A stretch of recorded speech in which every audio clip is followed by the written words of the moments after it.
जय सिया राम साथियों, आज हम बात करने वाले हैं पितृदोष है या नहीं, स्वयं जाने। हाँ, तो हम आगे बढ़ते हैं। हिंदू धर्म में ज्योतिष को वेदों का छठा अंग माना गया है और किसी व्यक्ति की जन्म कुंडली देखकर आसानी से इस बात का पता लगाया जा सकता है कि वह व्यक्ति पितृदोष से पीड़ित है या नहीं, क्योंकि यदि व्यक्ति पितृ के असंतुष्ट होते हैं तो वह अपने वंशजों की जन्म कुंडली में पितृदोष संबंधित ग्रह स्थितियाँ सृजन करते हैं। भारतीय ज्योतिष शास्त्र के अनुसार जन्मपत्री यदि सूर्य केतु सूर्य राहु का दृष्टि या युतिक संबंध हो तो प्रथम कुंडली के प्रथम भाव, द्वितीय भाव, चतुर्थ, पंचम, सप्तम, नवम और दसम भावों से हो तो इस प्रकार के जन्म कुंडली वाले जातक को पितृदोष होता है। कुंडली के जिस भाव में ये योग होता है वह संबंधित अशुभ फल ही प्राथमिकता के साथ घटित होती है। उदाहरण के लिए यदि सूर्य राहु अथवा सूर्य केतु अशुभ योग प्रथम भाव में हो तो वह व्यक्ति अशांत, गुप्त, चिंता, दाम्पत्य और स्वास्थ्य संबंधी परेशानियां होती हैं, क्योंकि प्रथम भाव को ज्योतिष में लग्न कहते हैं। यह शरीर का प्रतिनिधित्व करता है। दूसरे भाव में यदि हो तो धन व परिवार से संबंधित परेशानियां जैसे पारिवारिक कलह, वैमनस्य, आर्थिक उलझनें। तृतीय भाव में होने से साहस, पराक्रमी की कमी, भाई बहन में वैमनस्य। चतुर्थ भाव में हो तो भूमि, मकान, संपत्ति, वाहन, माता एवं गृह सुख में कमी या कष्ट होते हैं। पंचम भाव में हो तो उच्च शिक्षा, विद्या, विघ्न, संतान सुख में कमी होने के संकेत होते हैं। छठे भाव में होने से गुप्त शत्रु बाधा पहुंचाते हैं, कोर्ट कचहरी पड़ने की संभावना बढ़ती है। सप्तम भाव में हो तो यह योग वैवाहिक सुख और साझेदारी के व्यवसाय में कमी या परेशानी का कारण बनता है। अष्टम भाव में हो तो योग बने तो पिता से मतभेद, पैतृक संपत्ति की हानि। नवम भाव में हो तो यह निश्चित रूप से पितृदोष होता है, भाग्य की हानि करता है। दसम भाव में हो तो सर्विस या कार्य, सरकार, व्यवसाय संबंधी परेशानी। एकादश भाव, द्वादश भाव में होने पर बने बनाए कार्य का नाश, आय से अधिक खर्च, अधिक होने पर उलझने बढ़ते हैं। उपरोक्त अनुसार किसी प्रकार की ग्रह स्थिति होने पर अचानक वाहन आदि के कारण दुर्घटना का भय, प्रेत व्याधा, ज्वर, नेत्र आदि तरक्की रुकावट बनते, कार्य विघ्न, अबजट, धन हानि, मानसिक रोगों से संबंधित अनिष्ट फल प्राप्त होते हैं।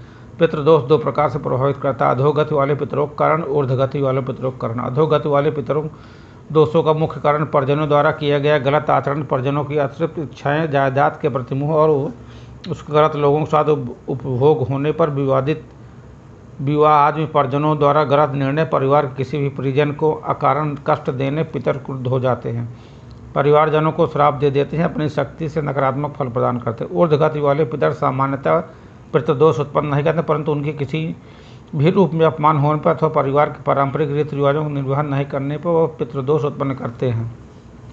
इनके द्वारा उत्पन्न पितृदोष से व्यक्ति की भौतिक, आध्यात्मिक बिल्कुल बाधित हो जाती। फिर चाहे कितने भी प्रयास क्यों न किए जाए, कितने भी पूजा पाठ न किए जाएँ, उनका भी कोई पितृदोष सफल नहीं होता। उपाय: ज्ञानी आचार्य द्वारा नारायण बलि एवं पितृ गायत्री के 1.25 लाख जप एवं इसका दशांश हवन कराने से लाभ मिलता है। नंबर 1, सोमवती अमावस्या को पीपल के पेड़ के पास जाइए, उस पीपल के पेड़ को एक जनेऊ दीजिए, एक जनेऊ भगवान विष्णु के नाम से उसी पीपल पर दीजिए। पीपल के पेड़ की भगवान विष्णु की प्रार्थना कीजिए। 108 परिक्रमा उस पीपल के पेड़ कीजिए। हर परिक्रमा के बाद एक मिठाई जो भी आपके स्वच्छ रूप से पीपल को अर्पित करिए। करते वक्त ओम नमो भगवते वासुदेव का मंत्र जाप करते जाइए। परिक्रमा पूरी करने के बाद फिर पीपल के पेड़ भगवान विष्णु के लिए प्रार्थना कीजिए। जो भी जाने अनजाने अपराध हुए उनके लिए क्षमा मांगिए। सोमवती अमावस्या की पूजा बहुत जल्द ही उत्तम फलों की प्राप्ति होने लगती है। एक और उपाय: कौवा और मछलियों के चावल और घी मिलाकर बनाए लड्डू शनिवार को दीजिए।